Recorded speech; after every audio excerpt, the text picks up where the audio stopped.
Akenaton, a vida e morte de um faraó. Akenaton, conhecido antes do 5º ano de seu reinado como Amenófis IV, foi faraó da 18ª dinastia do Egito, que reinou por 17 anos e morreu em 1336 ou 1334 a.C.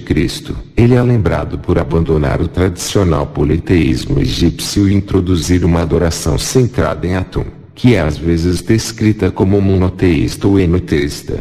Inscrições antigas ligam Atum ao Sol comparado às estrelas, com a linguagem oficial posterior evitando chamá-lo de um deus, dando à deidade solar um status acima dos meros deuses. Akenaton tentou distanciar-se do panteão egípcio, porém no final isso não foi aceito. A religião tradicional foi gradualmente restaurada após sua morte.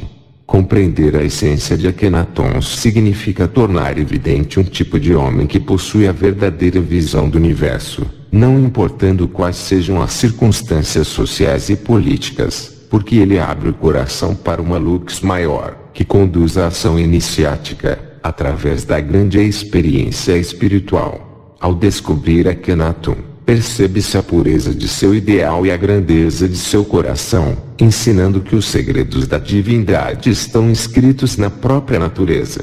Akenaton representou sua fé através da simbólica solar, de acordo com seus antepassados e com os fundamentos da escola de Heliópolis. O Sol é o grande ministrador de benesses para fazer as criaturas despertarem no amor de Atum, conforme o conceito de Akenaton.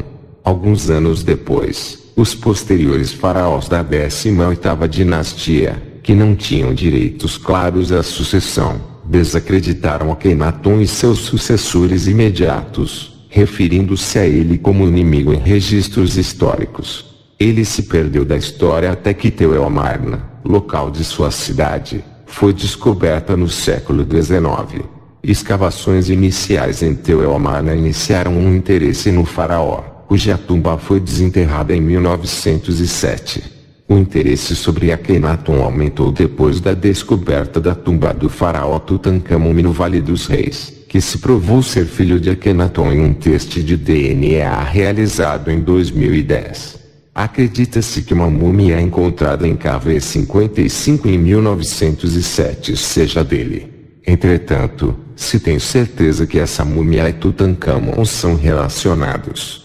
O interesse moderno em Akenaton e sua rainha Nefertiti vem parcialmente de sua conexão com Tutancâmon, o estilo único e de alta qualidade das artes que patrocina ávido interesse na religião que ele tentou fundar. Amenófis era filho de Amenófis III, o nono rei da 18ª dinastia e da rainha Tia.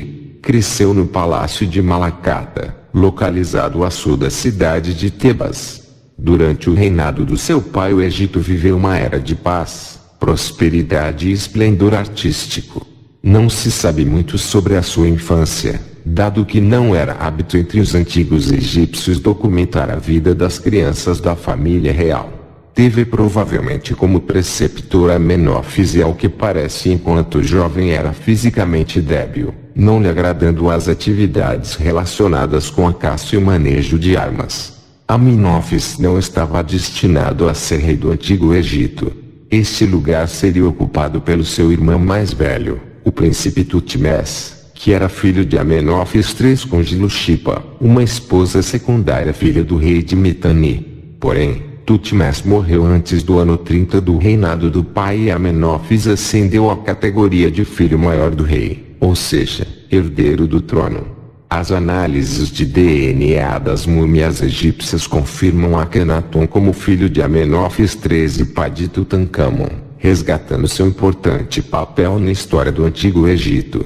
Na Revolução Espiritual do Antigo Egito, afirma-se que a mãe de Akenaton seria mesmo a rainha Tielti, e não a segunda esposa do faraó Amenófis III, conhecida por Telika, que seria de origem asiática, como defendem alguns livros. No entanto, além das confirmações, as análises de DNA não parecem corroborar essa hipótese. Amenófis tinha sido criado para ser sacerdote do templo de Heliópolis, cidade do Baixo Egito que era o centro do culto do deus solar Ra. Quando seu irmão faleceu, é possível que também tenha herdado o cargo de sumo sacerdote de Ptah, deus associado aos artistas. Akhenaton tornou-se rei aos 15 anos por volta de 1364 a graus Celsius. Associar um filho ao trono ainda em vida de Faraó foi um recurso utilizado por vários reis egípcios de modo a garantir uma sucessão sem problemas. Quando os reis egípcios subiam ao trono, adotavam 5 nomes, que de certa forma indicavam o programa simbólico do novo monarca. Estes 5 nomes são conhecidos como a titulatura e no caso de Amenófis IV foram os seguintes: nome de Horus, touro poderoso com as 2 altas plumas. Nome das 2 damas, grande a sua realeza em Ternaque. Nome do Horus, de ouro que leva as coroas, e Hermontis, rei do Alto e do Baixo Egito. Maravilhosas são as manifestações de Ra, filho de Ra Amenófis, divino regente de Tebas. Pensa-se que nesta altura já estaria casado com Nefertiti, a sua famosa esposa.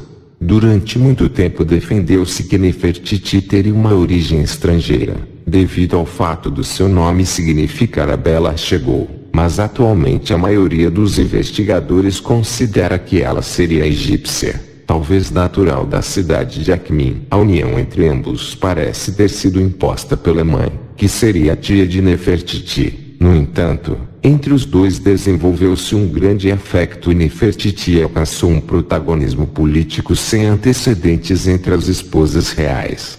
Em Tebas, bem como em Mênfis e em Hermópolis, Amenófis iniciou um programa de obras públicas. Em volta do templo de Amon em Karnak, Tebas mandou construir 4 templos dedicados a Atum, o que seria uma tentativa de realizar uma fusão entre os 2 deuses. Um dos mais interessantes destes templos é o conhecido como Ut-Benben, o que significa casa de Benben. Benben era o monte inicial a partir do qual surgiu o deus Atum, uma manifestação do deus solar, que iniciou a criação do mundo. Neste templo vê-se como oficiante a rainha Nefertiti, acompanhada de uma filha, Mekhetatum, o que mostra o papel central desempenhado pela rainha nas concepções religiosas de Akhenaton. Para se conseguir criar estes templos em pouco espaço de tempo, os engenheiros de Amenófis recorreram a uma nova técnica. Dado que estes templos foram concebidos sem a necessidade de telhado, as paredes não tinham que ser tão robustas. Os construtores cortaram blocos de pedra com cerca de 50 centímetros de comprimento e centímetros de largura e altura, que são conhecidos hoje como talatat avor em árabe. Recorrendo a estes blocos, os pedreiros construíram os templos. No ano 3 do seu reinado, Amenófis celebrou o festival Seti. Estes festivais eram celebrados quando o faraó fazia 30 anos de reinado. Não se sabe a razão que levaria Amenófis a celebrar este festival tão cedo. O que sabe é que no festival apenas mencionou o nome do deus Atum. As cerimônias do Seti tiveram lugar numa das estruturas conhecida como Gemet Paton. No ano 5º do seu reinado, o jovem rei decide mudar de nome. De Amenhotep, nome significa Amon está satisfeito, muda para Akhenaton, o que significa o espírito atuante de Atum, o que representou o seu repúdio ao deus Amon. O rei declarou-se também filho e profeta de Atum, uma divindade representada como um disco solar. Akhenaton instituiu o deus Atum como a única divindade que deveria ser cultuada, sendo o próprio faraó o único representante dessa divindade. No entanto, o deus Atum não era um deus novo no panteão egípcio.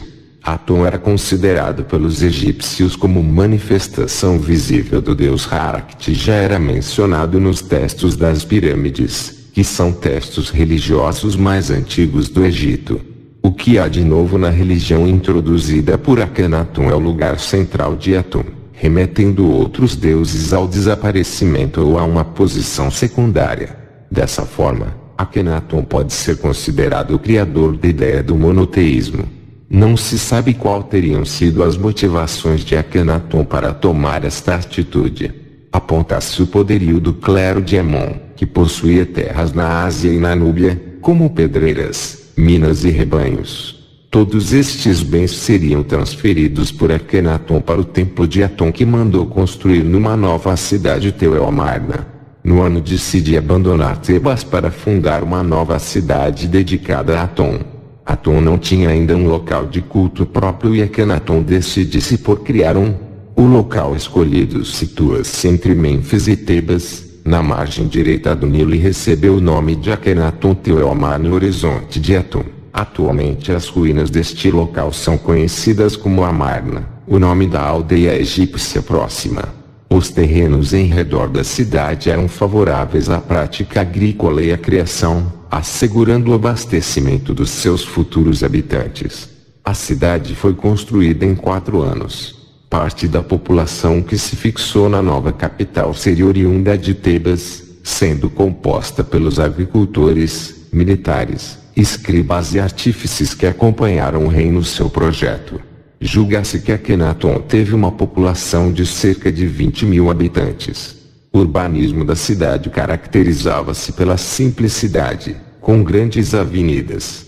No centro da cidade encontrava-se o grande templo de Aton, que tinha cerca de 800 metros de comprimento e 300 metros de largura. A sua arquitetura era completamente diferente de outros templos da 18ª dinastia. Não tinham salas escuras, onde se realizava o culto, mas vários pátios ao ar livre que levavam ao altar do deus.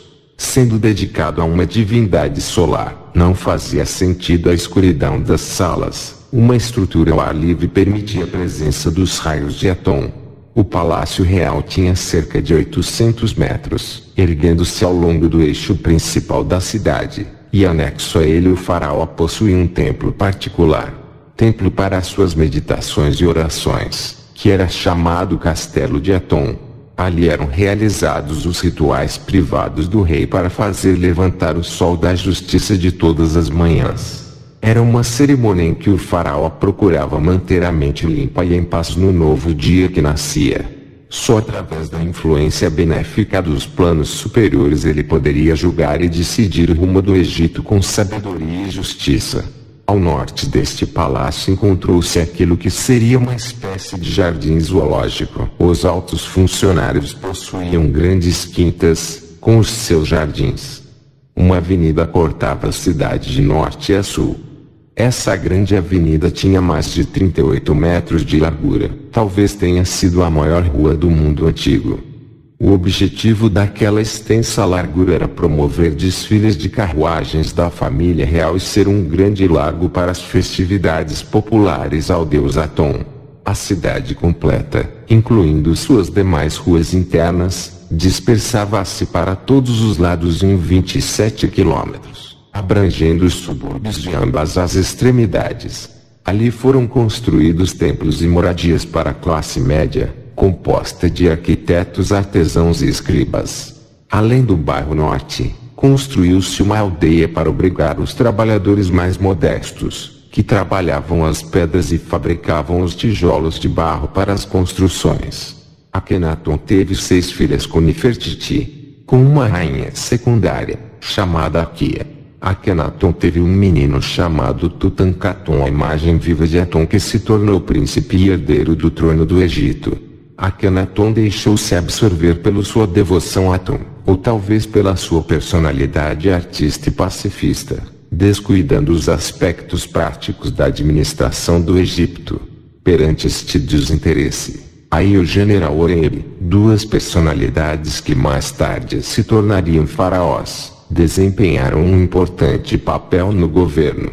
Entre o 8º e o 12º ano sabe-se que Akhenaton desencadeou uma perseguição aos antigos deuses, e em particular, aos deuses que estavam associados à cidade de Tebas, Amon, Mut e Khonsu. O faraó ordenou que os nomes destes deuses fossem retirados de todas as inscrições em que se encontrava em todo o Egito. Esta situação atingiu diretamente não só os sacerdotes, mas a própria população. As descobertas da arqueologia mostram que os donos de pequenos objetos retiraram os hieróglifos do deus Amon deles, numa atitude de autocensura, temendo represálias.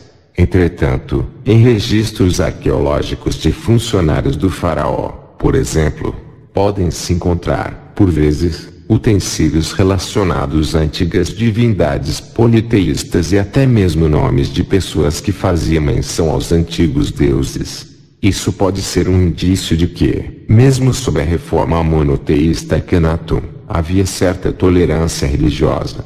No 12º ano ocorreu um grande festival em Akhenaton, cujo motivo exato não se conhece. Seria talvez uma espécie de refundação da cidade de Aton. No Palácio Real foram recebidas delegações da Ásia, Líbia, Núbia e das ilhas do Egeu. Na Revolução Espiritual do Antigo Egito, este evento teve por razão a co-regência com sua esposa Nefertiti, que passou a adotar o título de Semenkaré. O império que o Egito tinha construído ao longo das últimas décadas desintegrava-se, porque Akhenaton seria um pacifista, não desejando manter reinos vassalos nem uma política militar imperialista.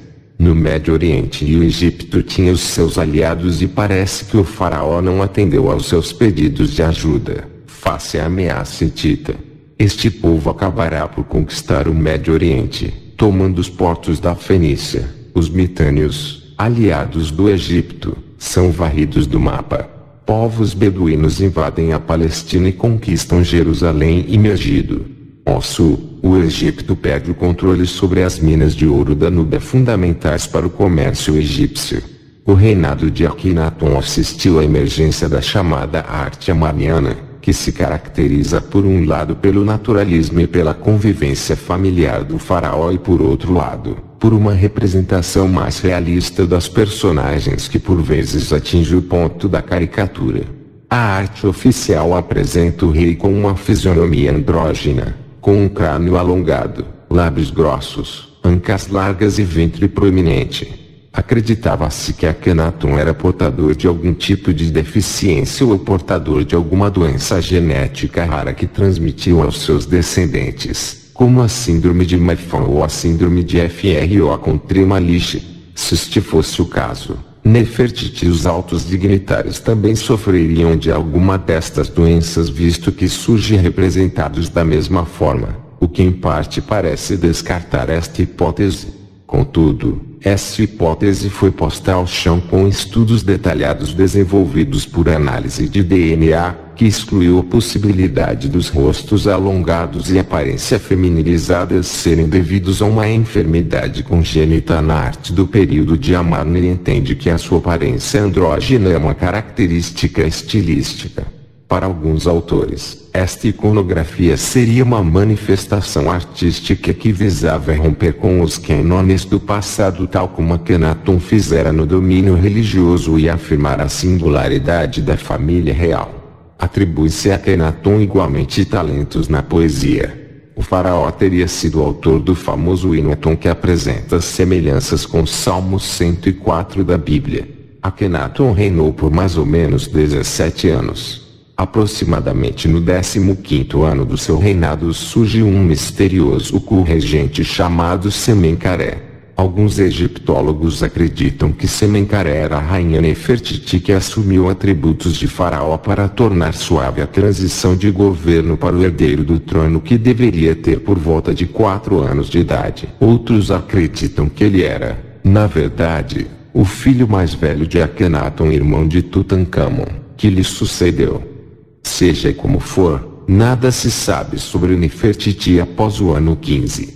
Nefertiti morreu no ano 13 ou 14 do reinado de Akhenaton, que também teria desaparecido mais ou menos na mesma altura que Nefertiti Meritatum, filha de Akhenaton, e Nefertiti tornou-se a primeira dama do reino. Não se sabe ao certo sobre a morte de Akhenaton, a não ser que faleceu no 17 ano de seu reinado. A sua múmia poderia talvez ter sido queimada ou colocada no Vale dos Reis.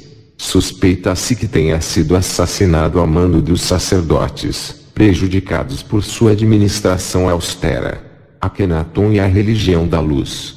Devemos observar que mesmo durante o período em que Tebas exerce a maior influência na religião egípcia, Mênfis e Heliópolis alimentavam a espiritualidade do reino. Os sacerdotes destas cidades, sem o poder material de Tebas, consagravam-se ao estudo das tradições sagradas que cada faraó devia conhecer. Foi com estes sacerdotes que Akhenaton foi buscar as bases na nova ordem religiosa. Apesar dos séculos que nos separam da aventura espiritual de Akhenaton, podemos perceber seu ideal e sua razão de ser e nos aproximar-nos, passo a passo, de Atum, cetro misterioso da fé do faraó. Para Akhenaton, Atum é um princípio divino invisível, intangível e onipresente, porque nada pode existir sem ele. Atum tem a possibilidade de revelar o que está oculto, sendo o núcleo da força criadora que se manifesta sob inúmeras formas, iluminando ao mesmo tempo o mundo dos vivos e dos mortos e, portanto, iluminando o espírito humano sendo, por isso, a sua representação o disco solar, sem rosto, mas que a todos ilumina. Atum é também o faraó do amor, que faz com que os seres vivos coexistam sem se destruir e procurem viver em harmonia. Para Akhenaton, é essencial preservar uma circulação de energia entre a alma e o mundo dos vivos. Na realidade, não existe nenhuma ruptura entre o aparente e o oculto. Na religião do Egito não existe a morte, apenas uma série de transformações cujas leis são eternas. Em Teuel-Amarna, os templos passam a ser visitados integralmente por todos, não existindo salas secretas cujo interior somente os sacerdotes e o faraó podem entrar. Para Akhenaton todos os homens são iguais diante de Atum. A experiência espiritual de Akhenaton e os textos da época amarniana deslumbraram os sábios cristãos. Numa certa medida, pode-se dizer que ele é uma prefiguração do cristianismo que viria, com uma visão profunda da unicidade divina, traduzida pelo monoteísmo. É espantosa a semelhança existente entre o hino Atum e os textos do livro dos Salmos da Bíblia, em especial o Salmo 104. Por outro lado, é fácil encontrar semelhanças entre a vida de Akhenaton e a vida de Moisés. Se um destrói o bezerro de ouro, o outro luta contra a multiplicidade de deuses egípcios, ambos lutando pelo ideal do monoteísmo e se colocando como mestres dos ensinamentos divinos para todo um povo. A religião de Teuel-Amarna continha uma magia maravilhosa, uma magia que aproxima o homem de sua fonte divina. A implantação da nova ordem religiosa tornou-se quase que a única tarefa merecedora da atenção do faraó. Com isso não combateu os movimentos internos daqueles que se sentiram prejudicados pela nova ordem e também pelo crescimento bélico dos hititas. Por volta do 12º ano de seu reinado, com a morte de Amenófis III, estes movimentos internos tomavam vulto e as hostilidades externas se agravavam. Akhenaton, porém, fiel a seus princípios religiosos, se recusava a tomar atitudes de guerra, acreditando poder conquistar seus inimigos com o poder do amor de Atum. Nesta altura, a saúde de Akhenaton dá sinais de fraqueza, e ele resolve iniciar um novo faraó. Em Teuel-Amarna, Nefertiti iniciar a preparação de Tut-Ankhatum, segundo genro do faraó, para a linha de sucessão, uma vez que o casal não possuía filho homem. Akhenaton, no entanto, escolhe Sementkare, iniciando com ele uma co-regência do trono. Embora não existam registros claros sobre este período, tudo indica que durante a co-regência, que durou 5 ou 6 anos, morre Nefertiti, e sua perda é um golpe demasiado forte para Akhenaton. Golpe que levou o faraó a falecer pouco depois com aproximadamente 33 anos. Seu reinado, no total, durou cerca de 19 anos. Sementkare também faleceu praticamente na mesma época, deixando vazio o trono do Egito e permitindo aos sacerdotes de Tebas a indicação de Tut-Ankhatum, que imediatamente mudou seu nome para Tut-Ankhamon, indicando que Amon voltava a ser o deus supremo do Egito. Por ser muito jovem e não possuir a estrutura de seus antecessores, Tut-Ankhamon permitiu a volta da influência de Tebas que, por sua vez, não mediu esforços para destruir todo o legado de Akhenaton, incluindo-se a cidade de Amarna. Akhenaton foi um marco na história da humanidade. O fim dramático da aventura narniana devido às circunstâncias políticas e históricas que não diminuem em nada o valor do ensinamento de Akhenaton. Foi inegável que o fundador da Cidade do Sol, a cidade da energia criadora, entrou em conflito com os homens que ele queria unir pelo amor de Deus. Não é menos verdade que ele abriu uma nova concepção sobre esta luz que a cada instante se oferece aos homens de boa vontade. Sua experiência foi uma tentativa sincera de perceber a eterna sabedoria e de torná-la perceptível a todos. A coragem que demonstrou na luta constante por seus ideais, sem dúvida, fez dele um marco eterno na história da humanidade. A história de Akhenaton mostra, mais uma vez, que um homem melhor faz um meio melhor, e que a força de sua convicção em seu objetivo altera a vida do meio, seja ele uma rua, um bairro, uma cidade, um país, o universo. Para isto, há de se ter coragem. Uma múmia encontrada na tumba KV-55 também pode ser considerada de Akhenaton. Semenkaré reinou por cerca de 2 anos até que, aos 8 anos de idade, o jovem Tutankhaton foi elevado ao trono do Egito. Seu breve reinado ele morreu quando tinha aproximadamente 18 anos de idade e foi marcado pela reaproximação da família real com o clero tebano do deus Amon. Tanto que o faraó recém-entronizado trocou o seu nome para Tutankhamon, a imagem viva de Amon. Com isto selando certa paz com os sacerdotes de Tebas e com as antigas tradições egípcias que estavam em discórdia com o faraó Akhenaton. As radiografias feitas na múmia de Tutankhamon mostram um golpe no crânio, o que levanta a hipótese de ter sido assassinado. Tutankhamon foi sucedido por Ai, que reinou 3 anos, e este por sua vez foi sucedido por Oren. Os sacerdotes de Amon fizeram com que fosse destruída qualquer referência ao reinado de Akhenaton, bem como o restabelecimento da sede do reinado em Tebas e a destruição de Teu-el-Amarna. O hino de Aton, hino ao sol, apareces na perfeição da tua beleza, no horizonte do céu, disco vivente, criador de vida, elevaste no horizonte a oriente, enches cada região com a tua perfeição. Tu és belo, grande, brilhante, erguido acima de todo o universo, os teus raios abraçam as regiões, até o horizonte de tudo o que crias. Tu és o princípio solar reges o país até os seus limites, ligá-los através do teu filho que amas. Afastas-te, contudo os teus raios tocam a terra, estás frente a nossos olhos, o teu caminho permanece desconhecido, deitas-te no horizonte ocidental, o universo está nas trevas, como morto. Os homens dormem nos seus quartos, cabeça tapada, ninguém reconhece o irmão. Roubemos-lhe os bens debaixo da cabeça, não se apercebe de nada. Todos os leões saem dos seus covis, todos os répteis mordem. O mundo gira em silêncio, é a mais profunda treva, o seu Criador repousa no horizonte. Tu Atum ergueste pela alba, no horizonte, raias, disco solar do dia, dissipas as trevas, expandes os teus raios. O duplo país está em festa, os homens acordam, erguem-se sobre os seus pés, esta quem faz que eles se levantem.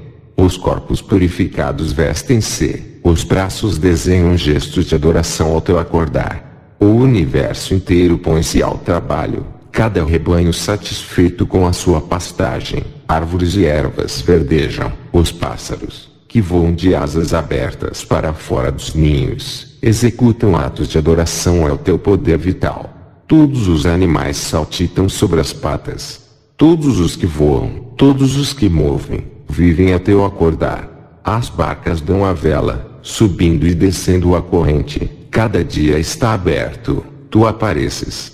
No rio os peixes saltam em direção ao teu rosto. Os teus raios penetram no coração da terra verde e no mar. Tu fazes com que o embrião nasça dentro das mulheres. Tu produzes a semente dentro do homem. Tu dás vida ao filho no seio materno. Tu dás-lhe a paz com que para as lágrimas. Tu és a ama de leite, do que ainda se abriga no seio. Tu dás constantemente o sopro, para conferir vida a todas as criaturas. No momento em que a criatura sai da matriz para respirar, Tu abres-lhe completamente a boca, tu ofereces o que é necessário.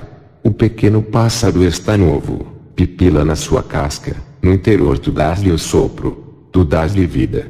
Tu organizas-te para ele, um tempo de gestação medido com rigor, tornando completo, parte a sua casca pelo interior, sai do ovo, pipila.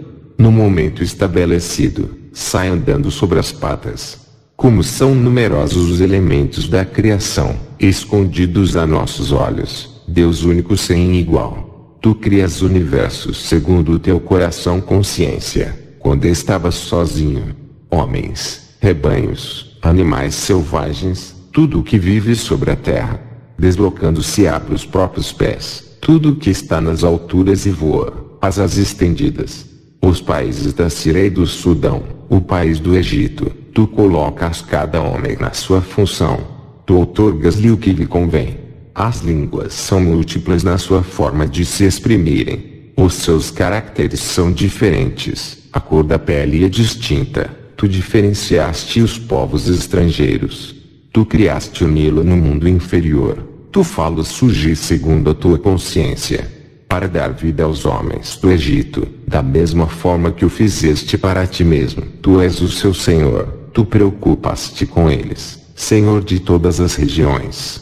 Tu ergueste para elas, disco do dia, grande de dignidade. Dás vida a cada país estrangeiro, ainda que afastado. Tu colocas um Nilo no céu, ele desce para eles da formas correntes de água, para regar os seus campos e as suas cidades. Como os teus desenhos são excelentes, ó Senhor da eternidade, ó Nilo no céu é um dom de ti aos estrangeiros. A cada animal do deserto que anda sobre as próprias patas. Para a terra amada o Egito, o Nilo vem do mundo inferior. Os teus raios amamentam todos os campos, tu ergueste, eles vivem, crescem para ti. Tu regulas harmoniosamente as estações, desenvolves toda a criação. O inverno tem por função dar a frescura, o calor fazer com que os homens te apreciem. Tu crias o sol ao longe, ergueste nele, beijas com o olho toda a criação. Tu continuas na tua unidade, ergueste na tua forma de disco vivo, que aparece e resplandece, que está longe, que está próximo, tu retiras eternamente. Milhões de formas a partir de ti mesmo continuas na tua unidade. Cidades, regiões, campos, rios, todos os olhos te veem na sua frente.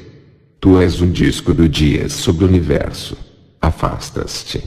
Nenhum dos seres por ti engendrado existe a não ser para contemplar-te unicamente a ti. Nenhum dos que engendras te vê, tu resides no meu coração. Não existe outro que te conheça, com exceção do teu filho Akenaton. Tu dás-lhe conhecimento dos teus projetos, do teu poder. O universo vem ao mundo sobre a tua mão. Como tu o crias, ergueste, ele vive, deitaste, ele morre. Tu és a extensão durável da vida, vivemos de ti. Os olhos fixam continuamente a tua perfeição, até ao teu deitar. Todo o trabalho para. Ao teu acordar, fazes crescer todas as coisas para o faraó. O movimento apodera-se de cada perna, pões em ordem o universo. Falo surgir para teu filho, proveniente do teu ser, o rei do alto e do baixo Egito, que vive da harmonia universal, o senhor do duplo país, filho de Ré, que vive da harmonia universal, senhor das coroas, Akenaton. Que a duração da sua vida seja grande, que a sua grande esposa que lhe ama, a senhora do duplo país, Nefertiti, vive e rejuvenesça, para sempre, eternamente. Akenaton. Que a humanidade